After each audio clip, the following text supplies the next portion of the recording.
at the beautiful people in front of me, I have enormous confidence in the future of our country.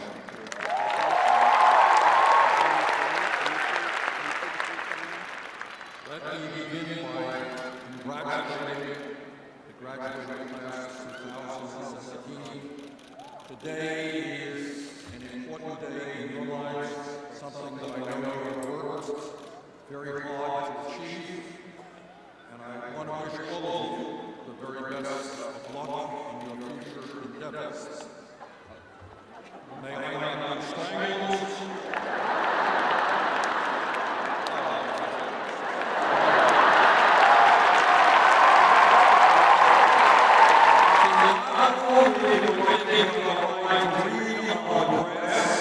I think speakers have a right not to have stuff around their focus.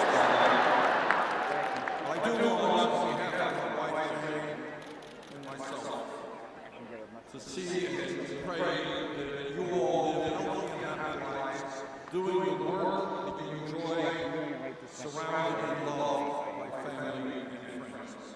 And let me thank President Michelle Anderson, the Commencement College Administration, faculty and staff, and all of you for inviting Jay and me back to Brooklyn, where we were both born and raised. And I am very honored by being honored here. I grew up in Flatbush.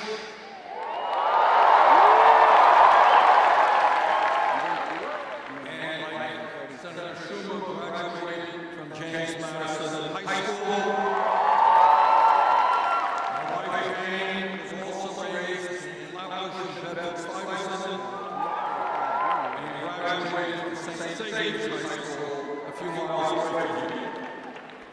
In 1959, as a first-generation college student, I attended Brooklyn College for a year which had a major impact on my life. After that year, I left the University of Chicago, where I eventually graduated. My mom had died the previous year, and I felt it was time to leave the neighborhood and see what the rest of the world looked like. My childhood in Brooklyn was shaped by two profound realities. First, my mom, dad, and older brother, who graduated from Brooklyn College, lived in a 3.5-room rent-controlled apartment. As with many of your families who don't have a lot of money, financial pressure caused friction and tension within our household. From those experiences of growing up without a lot of money, I have never forgotten that there are millions of people throughout this country who struggle to put food on the table, pay the electric bill, try to save their kids' education, all for retirement. People who, against great odds, are fighting today to live in dignity. The second reality that impacted my life was that my father left home at the age of 17 from a community which was not only very poor, but from a country where anti-Semitism, pogroms, and executions were not uncommon. While my father emigrated to the United States to escape Hitler and the Holocaust, many in his family did not. For them, racism, right-wing extremism, and ultra-nationalism were not political issues. They were issues of life and death, and some of them died horrific deaths. From that experience, what was indelibly set on my mind was the understanding that we must never allow demagogues to divide us up by race, by religion, by national origin, by gender, or sexual orientation.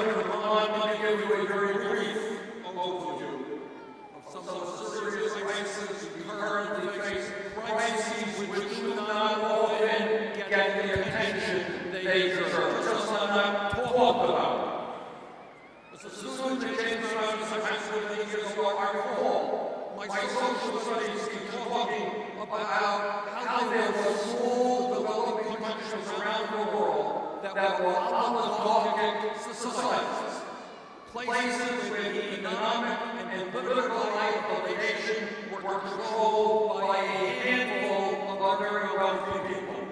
It never occurred to me as a kid in Brooklyn that the United States of America, our great nation, could move in that direction, but that is precisely, in my view, what is happening today.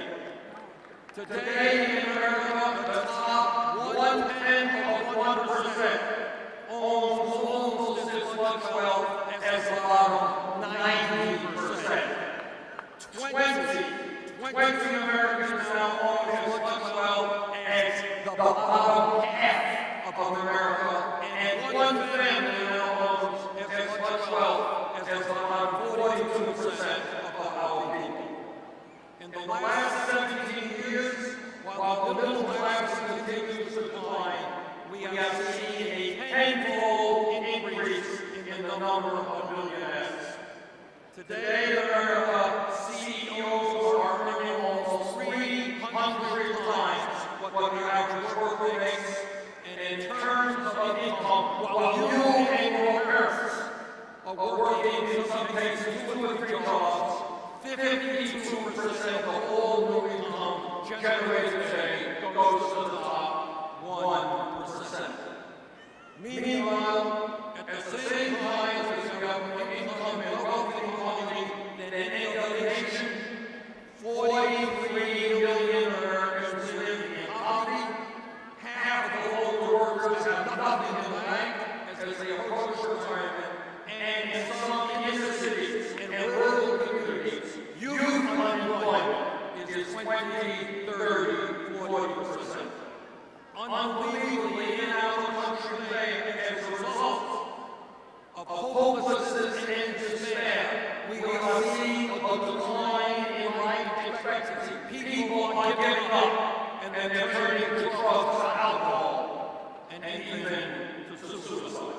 And because of poverty and racism, today in a broken criminal justice system, we have more people in jail than any other country. Those people are disproportionately Black, Latino, and Native Americans. Directly related to the oligarchic community that we currently have is a corrupt political system which is undermining American democracy, and it's important we talk about that and understand that.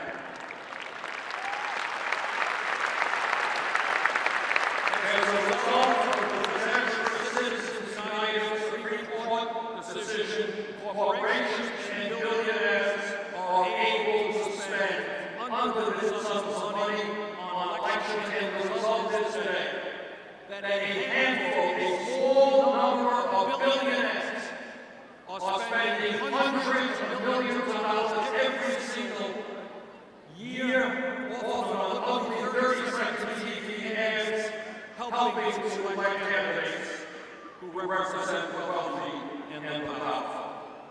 And we are seeing the results of how oligarchy functions right now in Congress, where the Republican leadership wants to throw 23 million Americans off of health insurance, cut Medicaid by over $800 billion, defund Planned Parenthood, cut food stamps and other nutrition programs by over $200 billion, cut Head Start and after-school programs, and by the way, make drastic cuts in Pell Grants and other programs that help working-class kids be able to go to college. And unbelievably, at exactly the same time as they are throwing people off of health care, making it harder for kids to go to college, they have a football to provide $300 billion in tax rates to the top 1%.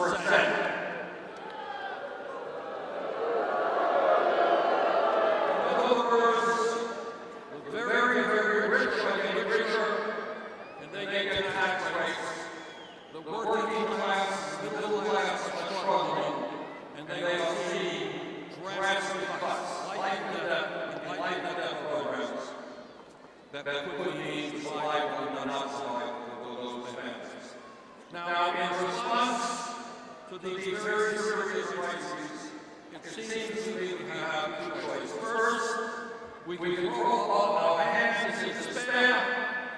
We can say, system is rigged, I am not going to get involved, and that is understandable. But it is wrong, because the issues that we deal with today, the economic issues, the social issues, the racial issues, the environmental issues, not only impact your lives, they impact the lives of future generations, and you do not have the moral right to turn your back on saving this planet and saving future generations.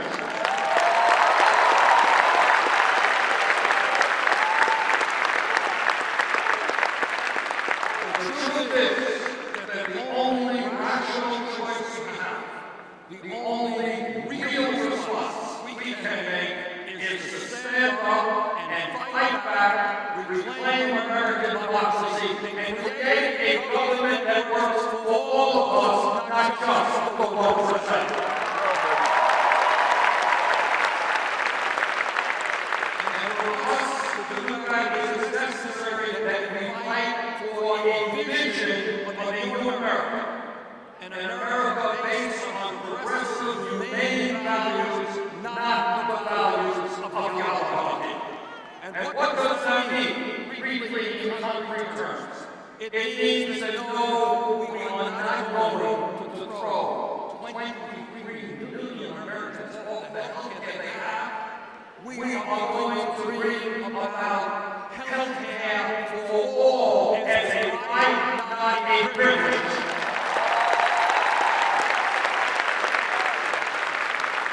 It means that no, we are not, as the current administration does, denying the reality of climate change.